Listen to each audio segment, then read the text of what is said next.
Hello everyone, a hearty welcome to our channel.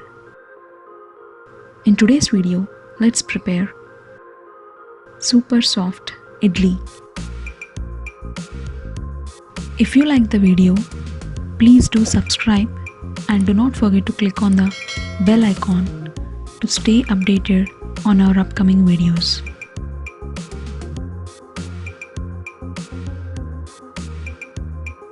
Firstly, let's add 1 cup urad dal. Rinse it for 2 to 3 times. Drain off the water. The rinsed urad dal is ready. Now add water and let it soak for 4 to 6 hours. For 1 cup of urad dal, let's take 2 cups of idli rice. This is how idli rice looks like. Rinse it for 2 to 3 times. Drain off the water. Now for the rinsed rice, add water and let it soak for 4 to 6 hours. Let's keep both of them aside. After 4 to 6 hours, soaked urad dal is ready. The urad dal has to be grounded to a smooth and fluffy batter. Add water in small batches so that we can get the desired consistency. Now soaked idli rice is ready. The idli rice has to be grounded to a smooth and soft fluffy batter. Let's mix both the idli rice batter and the urad dal batter.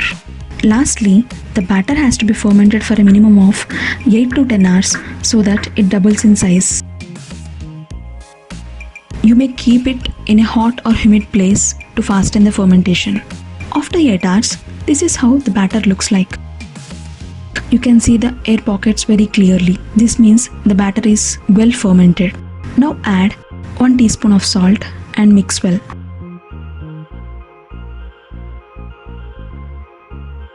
Now with the batter, let's prepare super soft idli. Grease the idli plate with oil or ghee. Now take the fermented idli batter. Pour it in idli plate. Place the plate in the steamer. Steam it for 10 minutes. Now steamed idli is ready to serve. This idli is super soft and spongy.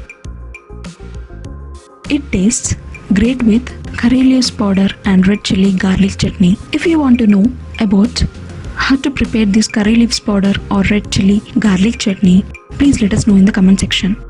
We will come up with a new video on this. We hope you like this super soft idli recipe. If yes, hit the like button and share this video with your family and friends. Also, subscribe to our channel and click on the bell icon for instant notifications. Thank you so much for watching. Bye bye.